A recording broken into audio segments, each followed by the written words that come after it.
Students, आज का जो लेक्चर हम पढ़ने जा रहे हैं वो फर्स्ट ईयर का चैप्टर 6 फ्लूइड डायनामिक्स का आर्टिकल है। इसका नाम है बेटा विस्कस ड्रैग आर्कड्रैग फोर्स। ठीक है, इसको अगर हम जनरल मिसाल देते हैं बेटा इसको कि जब भी हम मैकेनिक्स में बात करते हैं तो हम अक्सर एक मिसाल देते हैं कि फॉर एग्जांपल एक गाड़ी में आप ट्रैवल कर रहे हैं और उस गाड़ी के खिड़की से आप हाथ बाहर निकालें तो जो एयर है वो आपके हाथ को पीछे की तरफ फोर्स लगा देती है और धकेल रही होती है। इसको हम कहते हैं ये क्या है, एयर रेजिस्टेंस है। ये क्या बस एक ड्रैग फोर्स ही है, क्योंकि एयर लगा रही है तो ड्रैग फोर्स ही है, फ्लूइड ही लगा रहा है। अब अगर आप इसी को कॉन्सेप्ट को इस फ्लूइड डायनामिक्स में लेके आए तो बेटा जब आप किसी भी ऑब्जेक्ट को या किसी भी बॉडी को किसी फ्लूइड में मूव कराएंगे तो वो जो ऑपोजिशन फोर्स इस ऑब्जेक्ट के ऊपर या इस बॉडी के ऊपर लगेगी उस ऑब्जेक्ट को हम नाम देंगे कि ये क्या कहलाता है, विस्कस ड्रैग फोर्स कहलाता है। ठीक है, यानी वो ऑब्जेक्ट जो कि किसी भी फ्लूइड में मूव कर रहा है और उसके ऊपर एक रिटार्डिंग फोर्स लग रही है तो उसको नाम दिया जाता है विस्कस ड्रैग, या फिर हम इसको नाम देते हैं ड्रैग फोर्स का। सबसे पहले डेफिनेशन क्या है इस विस्कस ड्रैग फोर्स की, हम पहले डिफाइन कर लेते हैं, फिर आगे हम इसको लेके चलेंगे उस मैथमेटिकली डेरिवेशन की तरह। ड्रैग फोर्स को हम कैसे डिफाइन करते हैं? हम इसको डिफाइन कुछ इस तरह से करते हैं कि द फोर्स, एक ऐसी फोर्स जो क्या करती है, which opposes the object, एक ऑब्जेक्ट को अपोज करती है। और कब अपोज कर रही होती है? Object moving in a fluid, कि फ्लूइड में बॉडी मूव करे तो वो फोर्स जो उस ऑब्जेक्ट को अपोज कर रही होते हैं तो उसको हम कहते हैं ये क्या कहलाता है, विस्कस ड्रैग, या इसको हम नाम देते हैं ड्रैग फोर्स का। एक और तरह भी हम इसको डिफाइन कर सकते हैं। मैं सेकंड डेफिनेशन बेटा यहां पे लिखता हूं ड्रैग फोर्स की। वो क्या है कि एन ऑब्जेक्ट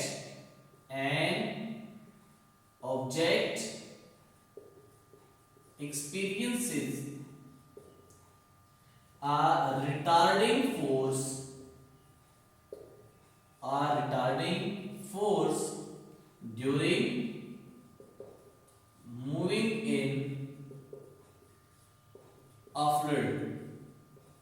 एक ऑब्जेक्ट है जो कि आपके पास किसी भी फ्लूइड में है और उसके ऊपर एक रिटार्डिंग फोर्स अपोजिशन में लग रही है तो इसको नाम दिया जाता है, ये क्या है, विस्कस ड्रैग या फिर ड्रैग फोर्स का। इसका सिंबल क्या है, इसको हम डिनोट किससे करते हैं, what is the symbol of drag force?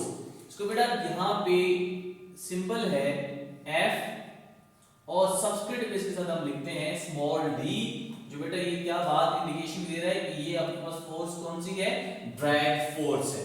ठीक है, तो ड्रैग फोर्स बेसिकली क्या है कि किसी फ्लूइड में अगर आप ऑब्जेक्ट को मूव करा रहे हैं तो उस ऑब्जेक्ट के ऊपर ऑपोजिशन जो मिल रही है, जो फोर्स लग रही है, उसको नाम दिया जाता है विस्कस ड्रैग का या फिर ड्रैग फोर्स का। अब हम ये थ्योरेटिकली बात कर रहे हैं, हमारे पास अगर हम इसकी मैथमेटिकली फॉर्मुलेशंस करें तो वो हम मैथमेटिकली फॉर्मुलेशन कर सकते हैं by using Stokes law. Stokes law को यूज करते हुए हम इसकी मैथमेटिकली फॉर्मुलेशन कर सकते हैं।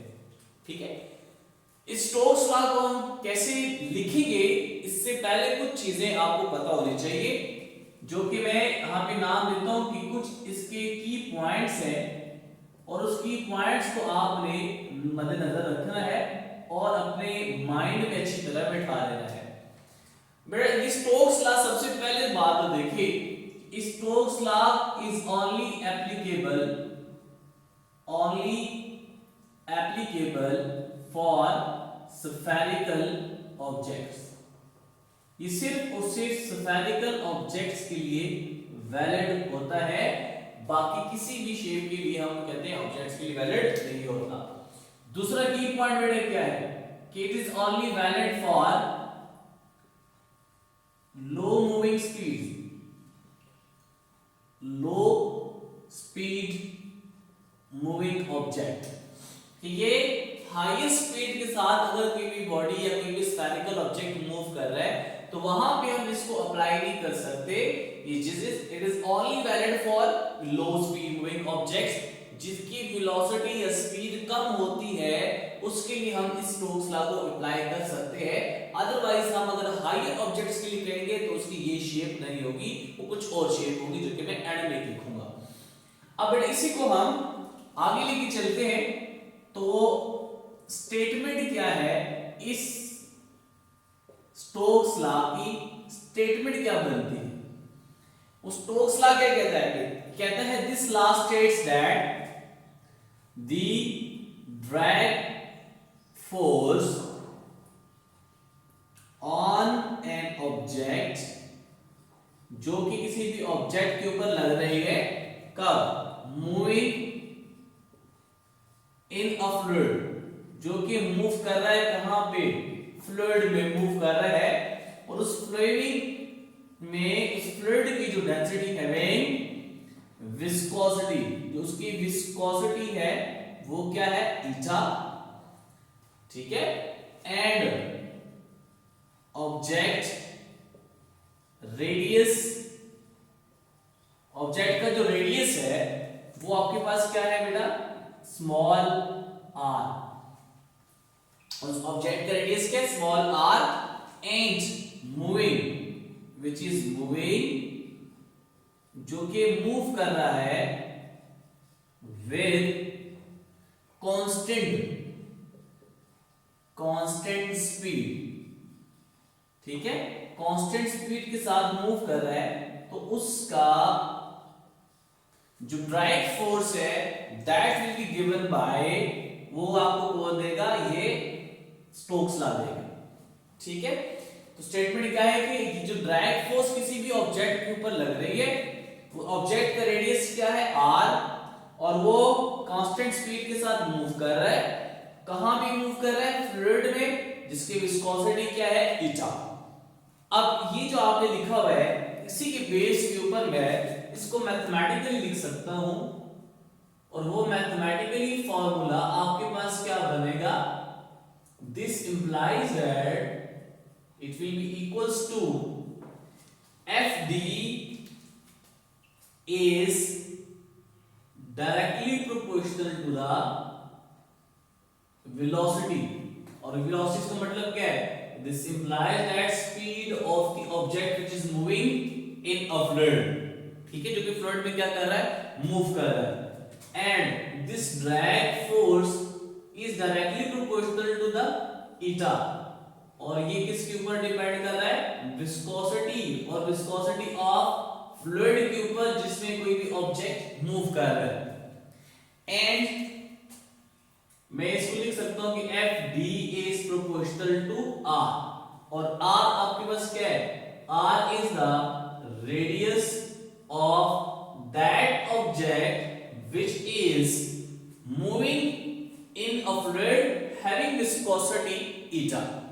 अब आपने ये तीन चीजें लिख ली है, इसको जरा कंबाइंड फॉर्म में लिखिए तो बेटा मैं इसको लिख सकता हूं कि this drag force will proportional to eta R V, ठीक है। अब फिजिक्स में कानून है कि प्रोपोर्शनैलिटी साइन को हटाएंगे आप तो भी कांस्टेंट की इनइक्वालिटी लगाएंगे। So this implies that F D is equals to 6 pi eta into R V. अब जो बेटा ये आपने एक फॉर्मूलेशन कर ली, ये आपके पास क्या है? एक मैथमेटिकल फॉर्म आ गई भला इसकी ड्रैग फोर्स की।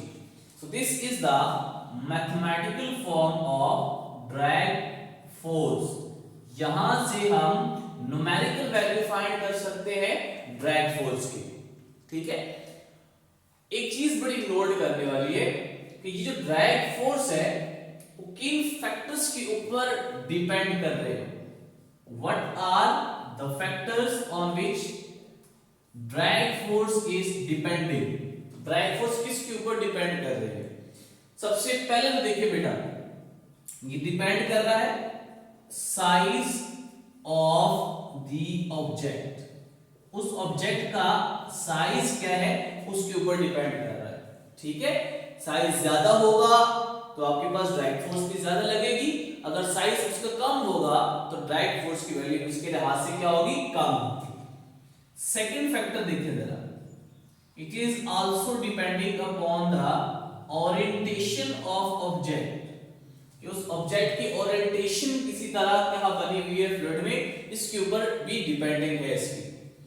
तीसरा फैक्टर जरा देखिए, तो तीसरा फैक्टर बेटा आपके पास है shape of object, shape of the object के ऊपर भी डिपेंड कर रहा है, जैसे कि मैंने स्टार्ट में बोला कि ये सिर्फ और सिर्फ स्फेरिकल ऑब्जेक्ट्स के लिए वैलिड होता है।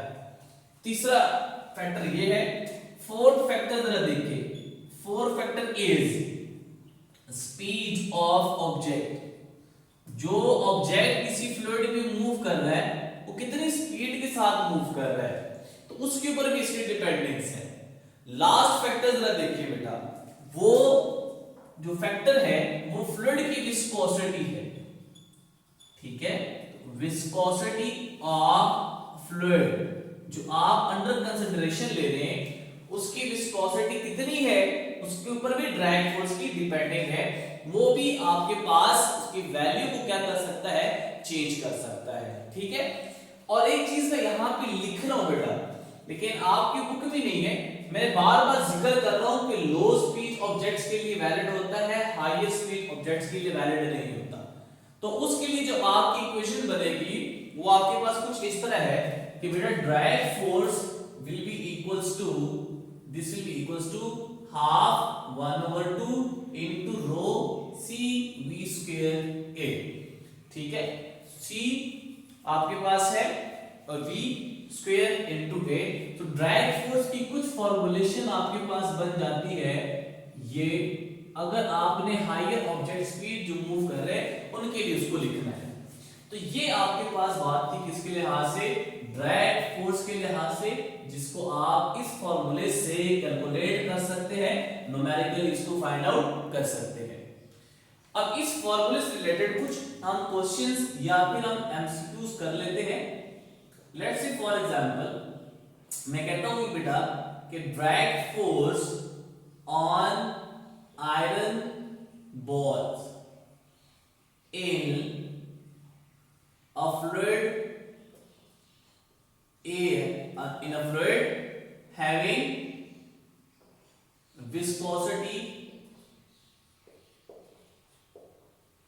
eta is, ठीक है, this is the drag force on iron balls, किसके ऊपर, फ्लूइड में जो आप मूव कर रहे हैं विस्कोसिटी ईटा है उसका आपने ये बताना है, यानी F D is drag force on iron balls. आपने क्या बताना है, आपने बताना है कि drag force on other iron balls of radii, उनका रेडियाई क्या है 3r, रेडियस का क्या है 3r, and velocity is 3 metre पर सेकेंड will be, उसके लिए जो ड्रैग फोर्स का फॉर्मूला बनेगा या ड्रैग फोर्स की वैल्यू बनेगी वो क्या होगी, और ऑप्शन आपको दिए जाते हैं यहां पे बेटा। लेट्स से आपके पास है 6, आप इसको इस तरह लिख सकते हैं कि FD is equals to 6 times of FD, FD prime is equals to 6 times of FD and FD prime is equals to 9 times of FD। C option में आपको दी जा सकती है FD prime is equals to FD divided by 6 and fourth option आपको दी जा सकती है FD divided by 9। तो बेटा इस क्वेश्चन को आपने सॉल्व कैसे करना है, तो सॉल्यूशन हम इसको बेटा सॉल्व करते हैं, उसके बाद हम इसकी ऑप्शन को करेक्ट करते हैं। देखिए आपने अभी फॉर्मूला पढ़ा ये वाला, इसी से रिलेटेड आपके पास एक एमसीक्यूज है, that is FD is equals to 6 pi eta RB। जो पहला केस है उसके लिए अगर मैं फॉर्मूला लिखूं तो बेटा ये क्या बनेगा, FD is equals to 6 pi eta और v, इसको जरा आप इक्वेशन का नाम दे दें a, लेट्स से हम कहते हैं a इक्वेशन है।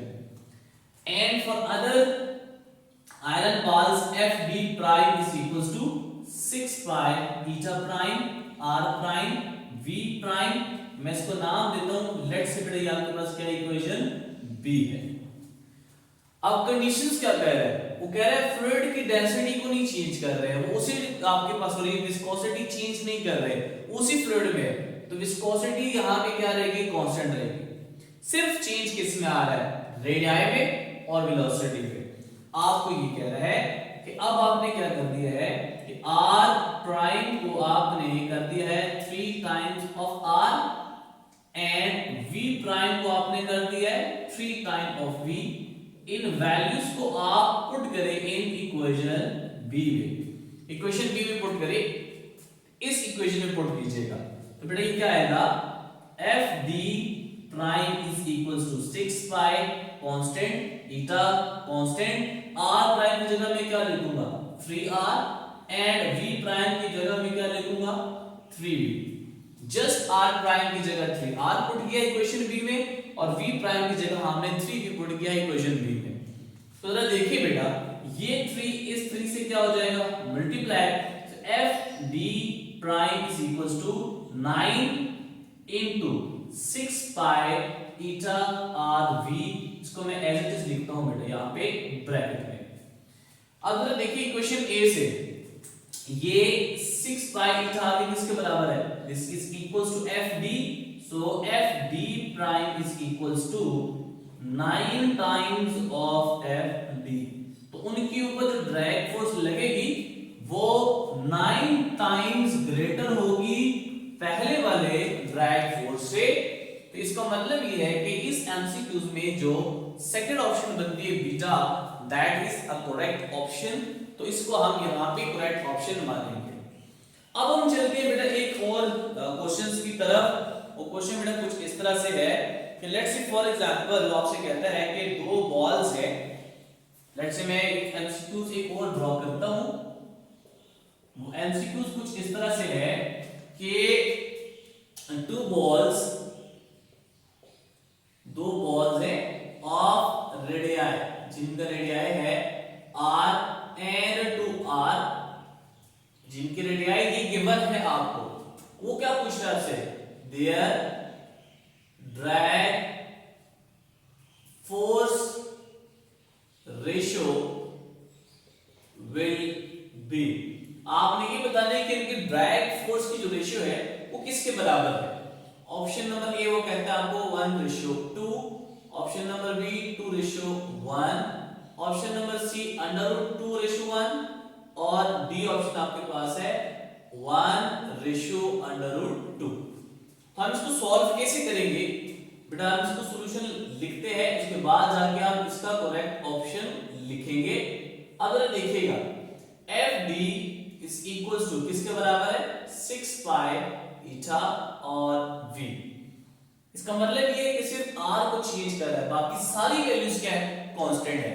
It means that f d is directly proportional to the r कब, जब ईटा एंड v की वैल्यू क्या रहती हो कांस्टेंट हो।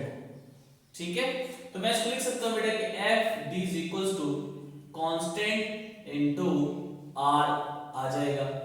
ठीक है, अब जरा देखिए मैं इसको इस तरह भी लिख सकता हूं, लेट्स से बेटा आपके पास क्या इक्वेशन 1 है और f d is equals to prime मैं लिख देता हूं कि कांस्टेंट इनटू इक्वेशन आपके पास बन जाएगा r2, इसको मैं r1 कहता हूं, ये आपके पास क्या इक्वेशन 2 है।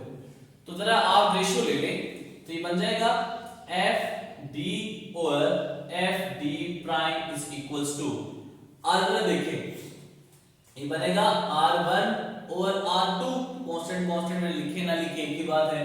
तो बेटा इसके बराबर मैं लिख सकता हूं कि f d और f d prime is equals to r1 अगर आप इसको कहते हैं और r2 इसको कहते हैं तो क्या बन जाएगा r डिवाइडेड बाय 2r, तो ये r से क्या हो जाएगा कैंसिल हो जाएगा। तो इसका मतलब ये है कि f d ratio f d prime is equals to 1:2।